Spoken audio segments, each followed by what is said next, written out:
사랑이 잘 되고 계시지요?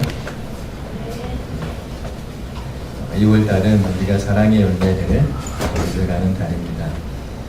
사랑은 말로 되는 것도 아니고 사랑에 대해서 많이 듣는다고 되는 것도 아니고 경험으로 되는 것도 아닌 것 같습니다. 하나님께서 성령의 열매로 맺게 하시는 것이기 때문에 성령 안에 있는 영혼들은 이 사랑의 열매를 거두게 되는 것이지요. 얼마 전에 카톡을 하나 받았는데요. 그 카톡에 사진이 하나 이렇게 있었습니다. 그 사진은 태중에 있는 아이의 얼굴이 촬영되어 있는 그런 사진이었습니다. 오랫동안 아이를 갖지 못한 부부가 아이를 갖게 되어서 너무너무 기뻐하면서 그 사진을 저한테 보내왔습니다. 이렇게 봤더니 시커멓게 이렇게 되어 있더라고요. 그런데 시커먼 그 사진 속에 작은 생명체가 보였습니다. 그 아이들이 보면서 태중에 있지만 부모는 벌써부터 그런 말들을 합니다. 얼굴이 아빠 닮았네. 코가 얼마 닮았네. 그러면서 심지어 할아버지 할머니를 거론하면서 할아버지 할머니들도 나이가 나면 할아버지 닮았다고 할머니 닮았다고 그러다가 고사성어가 만들어지죠. 어쩔 수 없이 우리는 평생 왼순가보다 이렇게도 되는 거예요. 서로 닮았다고 좋아해요. 뭐가 보인다고 그런 말들을 합니까? 그런데 그 부모를 닮았다는 그것으로 그 사진 보면서 부모님들이 좋아해요. 이제 10달이 지나서 아이가 이제 태어나게 되면 실제 모습을 보게 되잖아요. 그 아이는 분명히 엄마 아빠를 닮아 있습니다. 아이가 태어나서 한 1년쯤 뒤에나 한 10년쯤 뒤에나 엄마를 닮고 아빠를 닮는 것이 아니지요. 아직 어려도 덩이같이 그런 아이다 할지라도 엄마와 아빠를 닮아 있습니다.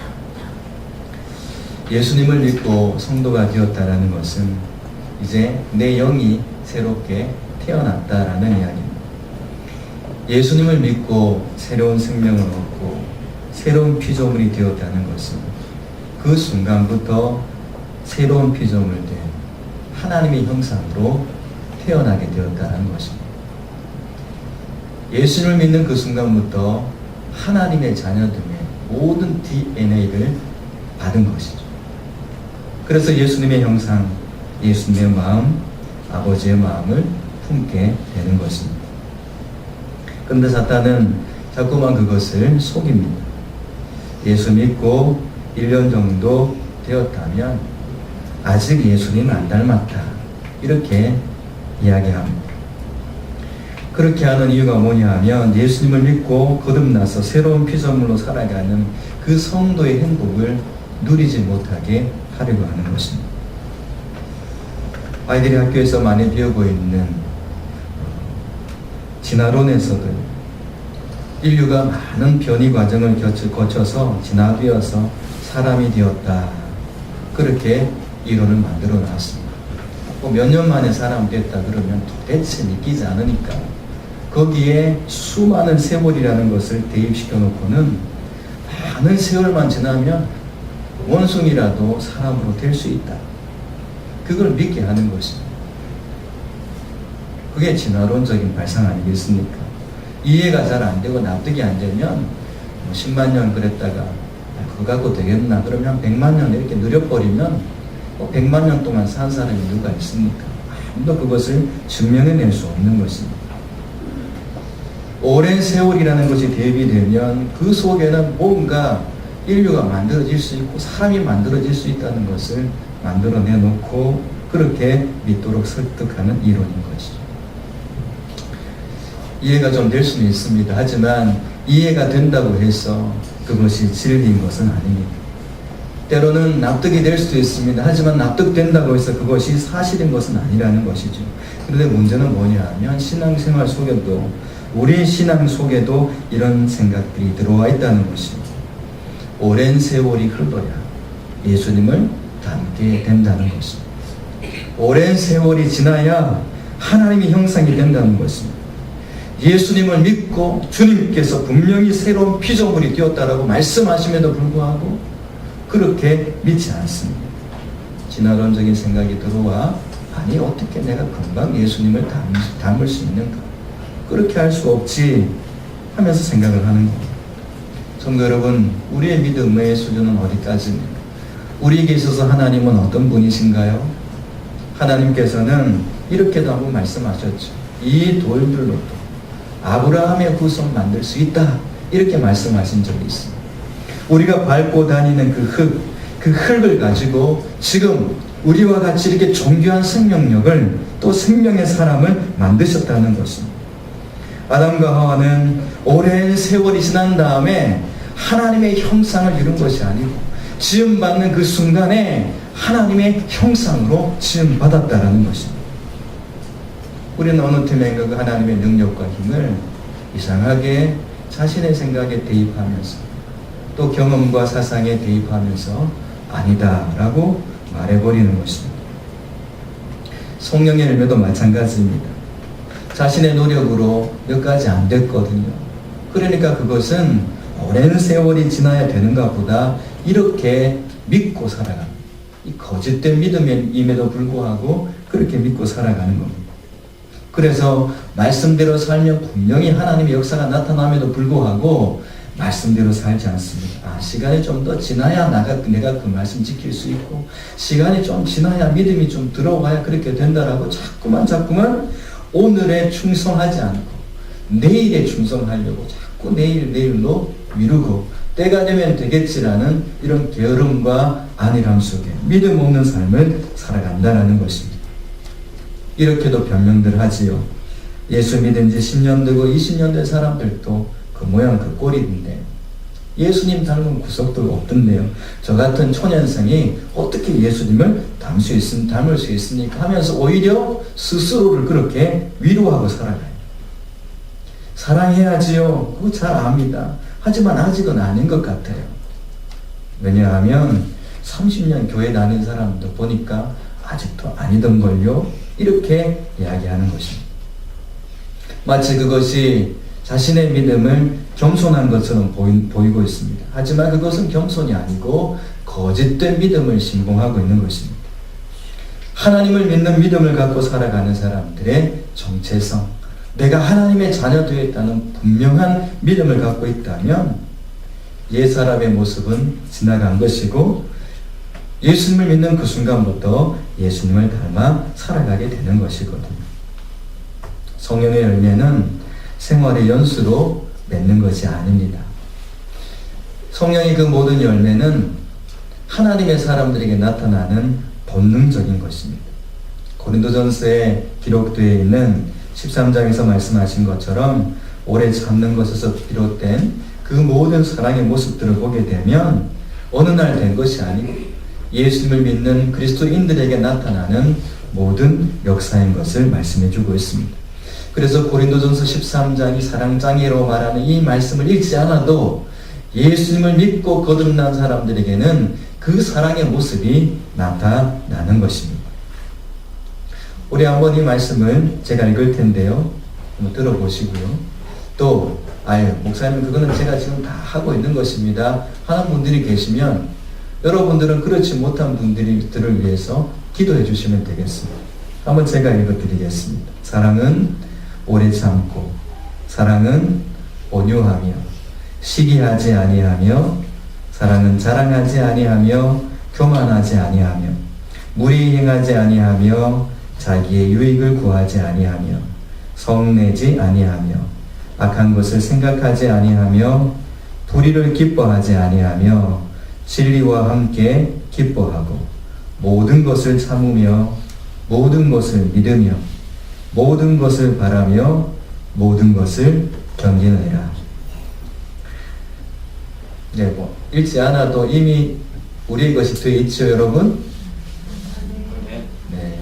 이렇게 옆에 계신 분에게 이야기해 주십시오. 성도님을 보니까 이 말씀을 보는 것 같습니다. 시작. 아가씨가 처녀로 있을 때 아이들을 무척 좋아하고 사랑합니다. 근데 그 처녀들에게 이제 갓 태어난 아이 한 달 만에 이렇게 돌거라 그러면 아마 다 나아져가지고 아이고 이거 싫다. 그리고 막 결혼에 대해서도 막 생각을 해보게 됩니다. 그런데 엄마가 되면 사랑에 대해서 배우지 않아도 사랑이 되어지거든요. 그래서 그리스도인들이 어리석음이 뭐냐 하면 자꾸 내가 사랑을 하려고 해요. 그러니까 실패하는 겁니다. 좌절감을 느끼는 겁니다. 엄마가 되면 내가 거듭나면 그것은 예수님 안에서 되어지는 사랑이 되는 것이거든요. 고린도전서 12장에는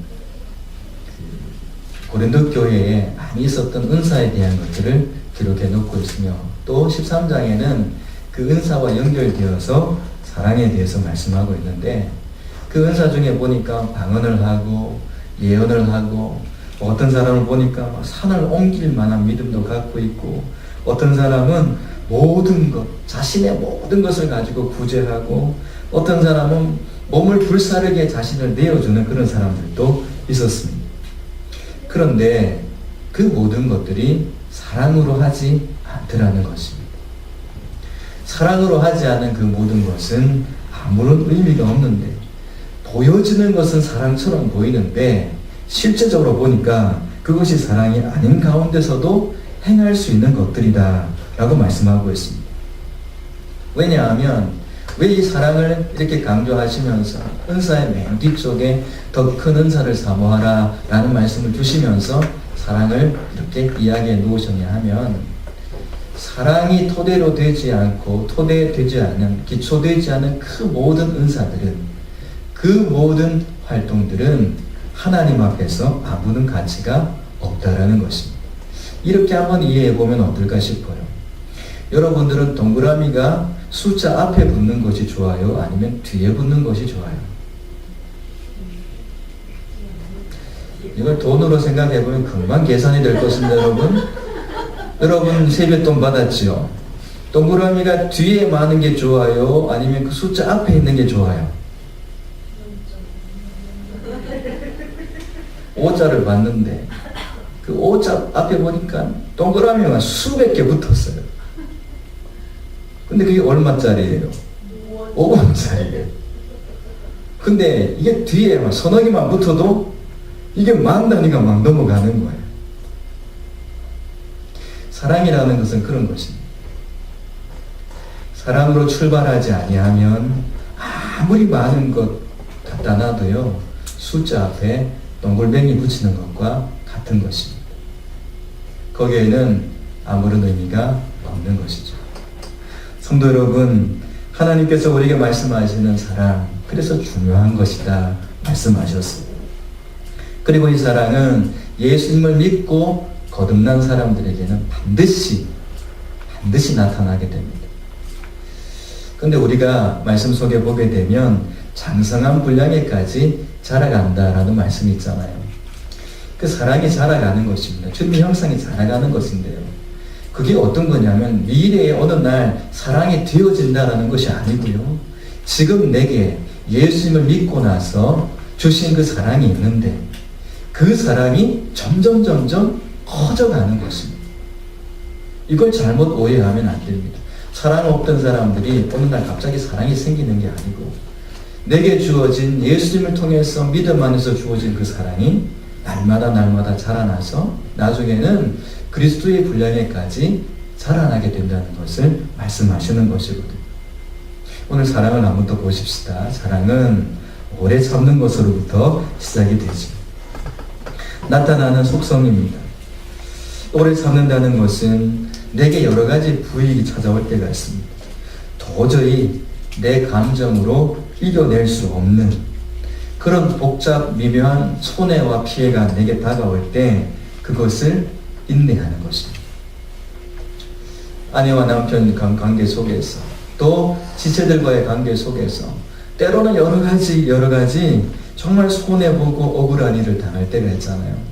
그런데 주님의 사랑이 내 안에 있고 성령의 열매된 그 사랑이 내게 있게 되면 그것에 대해서 내가 다른 반응을 하지 않고 인내하기 시작한다는 것입니다.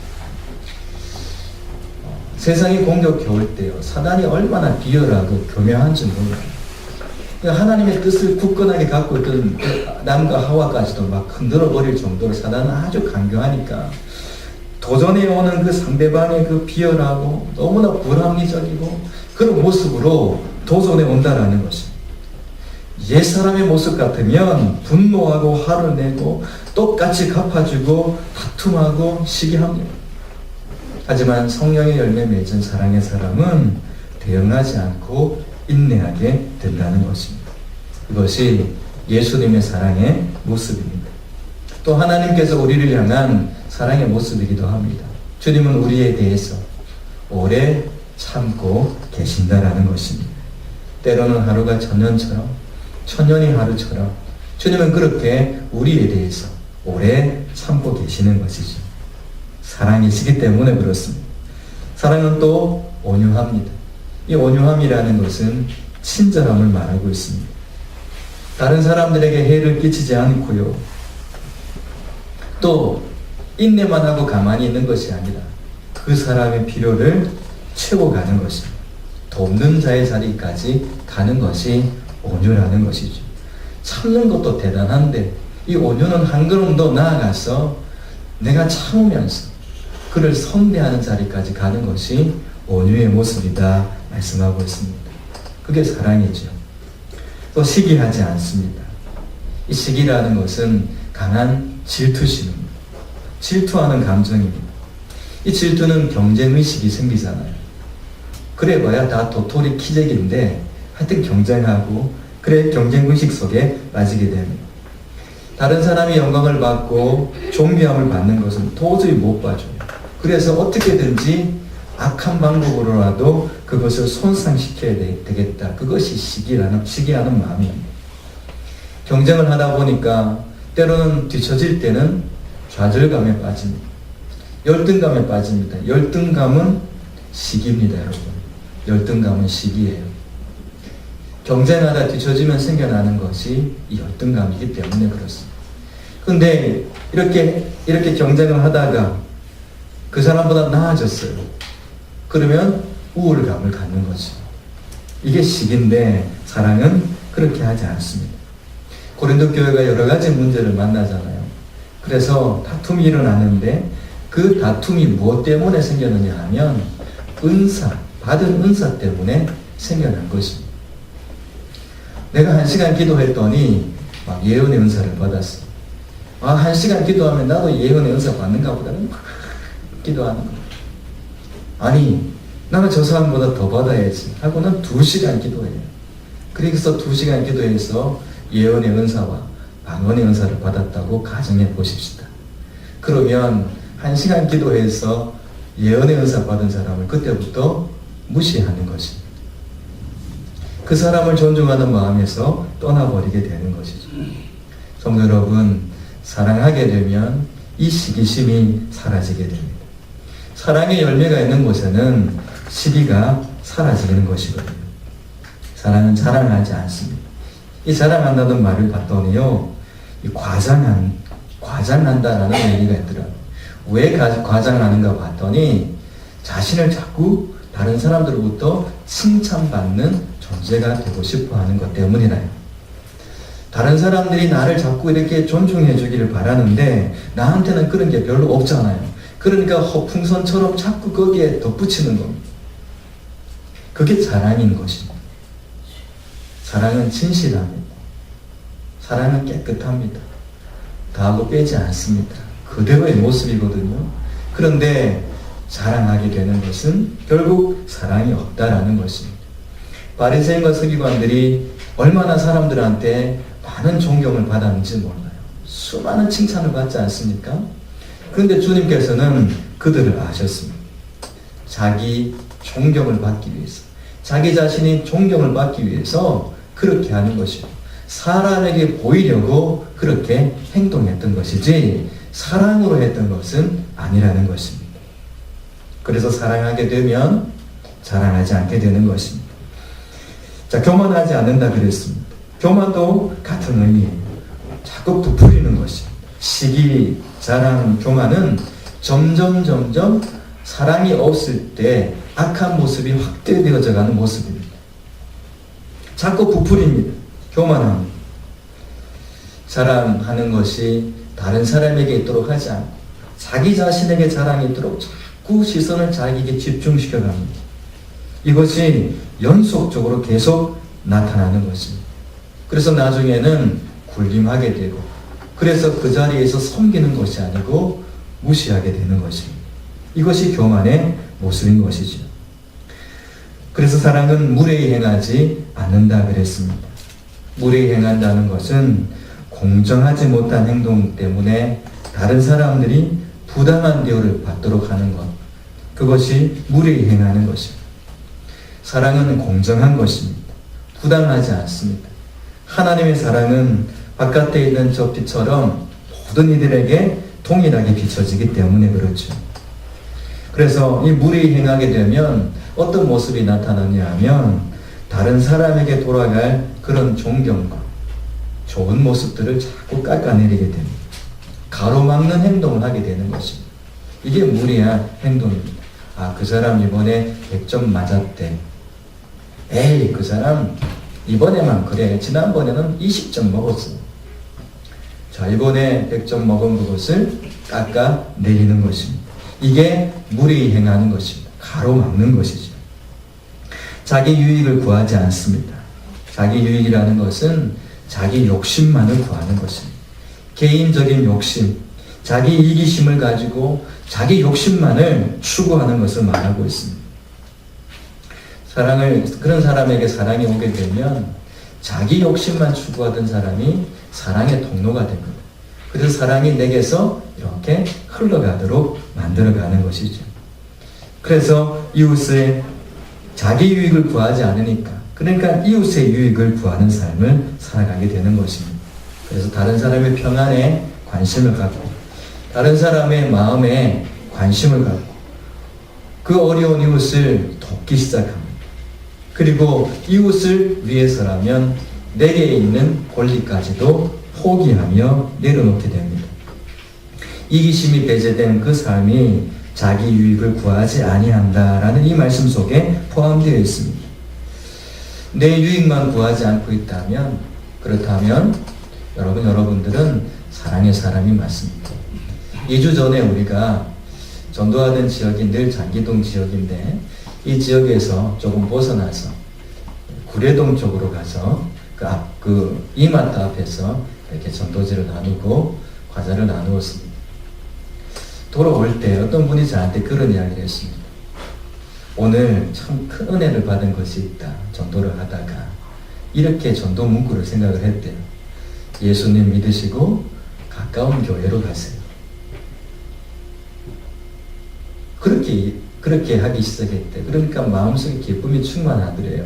저는 그 이야기를 듣고 평소에도 그런 생각을 했거든요. 그쪽에 가면 그쪽 교회 이름들을 좀 적어서 가까이에 이런 교회들이 있습니다라고 좀 소개를 한번 하면 좋겠다. 그런 마음을 갖고 있었는데 그 말을 들으니까 아, 그렇구나라는 생각을 하게 되었습니다. 우리 교회만 성장하고 우리 교회만 부흥하고, 이건 사랑 없는 모습 아니겠습니까?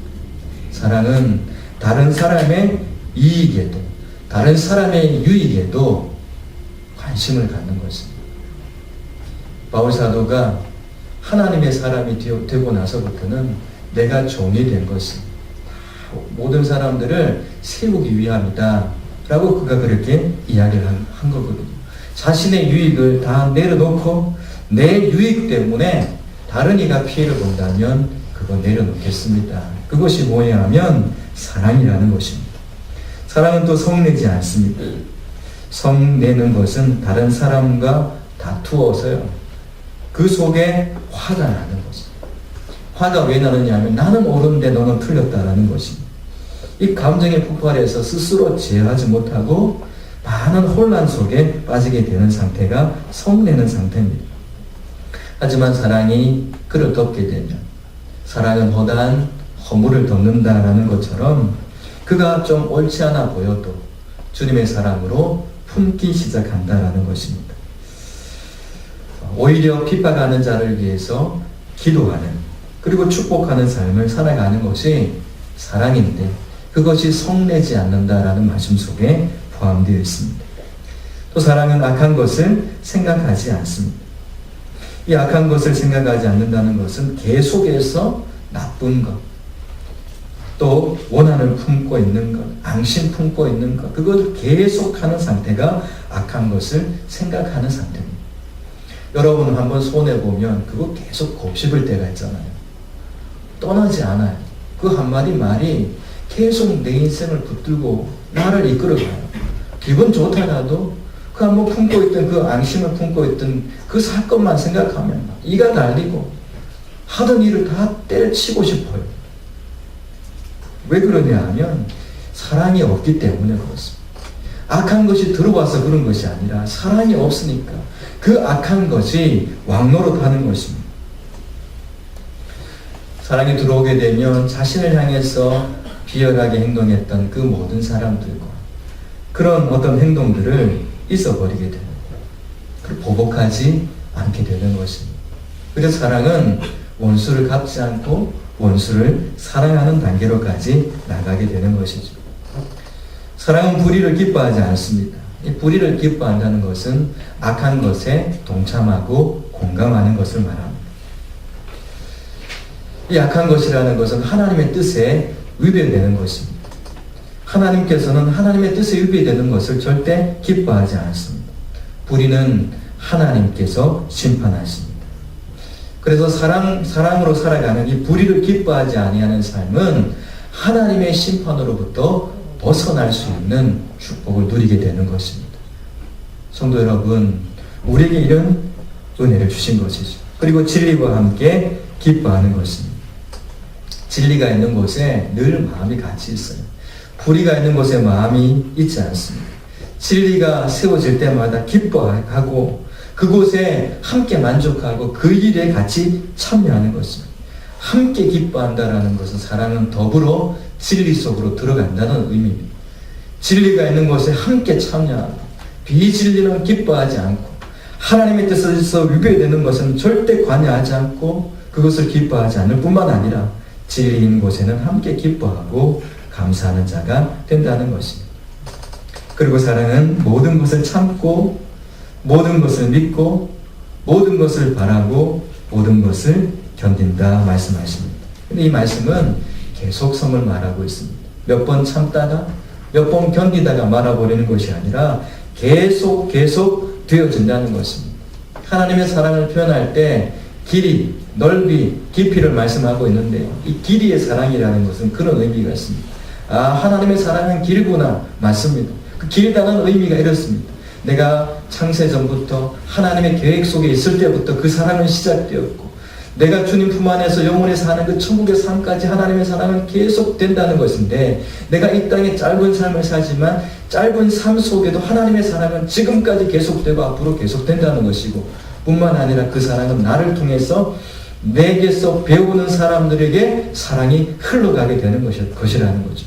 사랑은 한 세대에 멈추지 않고 계속 세대에 걸쳐서 흘러가고 할아버지 세대에서 할머니 세대에서 아버지 어머니의 세대로 그 사랑이 자녀들의 세대로 흘러가는 것. 그것이 하나님의 사랑이라는 것입니다. 하나님의 사랑은 계속되는 것입니다. 집으로 비유한다면 이 마지막 모든 것 참고 믿고 바라고 견딘다는 것은요 지붕과 같은 것입니다. 여러분 집을 다 지어놓고 지붕 안 해놓으면 어떤 모습일까요? 완도에 있는 어떤 교회가 거기는 지붕이 안 되어 있었어. 뭐 이렇게 옆에 거는 다 공사가 됐는데 지붕이 안 되어 있어서 그 교회가 얼마나 고생을 했는지 몰라요. 그 이야기를 제가 접했던 적이 있습니다. 다 잘 지어놓고 지붕이 없다면 어떻게 될까요? 여러분들의 삶이 만약에 잘 지어놓고 사람들이 칭찬하고 하는데 이게 지붕이 없다면 어떻게 될까요? 다른 사람들은 옆에서 보니까 몰라요. 근데 자기 자신은 날마다 비가 내릴 때마다 바람이 칠 때마다 그 마음은 고통 속에 살아간다라는 것입니다. 그래서 하나님의 사랑은 이 지붕과도 같이 덮어주면서 비바람도 막아주고 실내 온도도 따뜻하게 만들어 가는 것입니다. 성도 여러분, 그래서 하나님의 사랑을 가진 사람들은 어떤 상황 속에서도 좌절하지 않습니다. 왜냐하면 하나님의 사심을 믿기 때문입니다. 그리고 그 모든 일들 속에서 역사하시는 그 하나님을 바라보기 때문에 그렇습니다.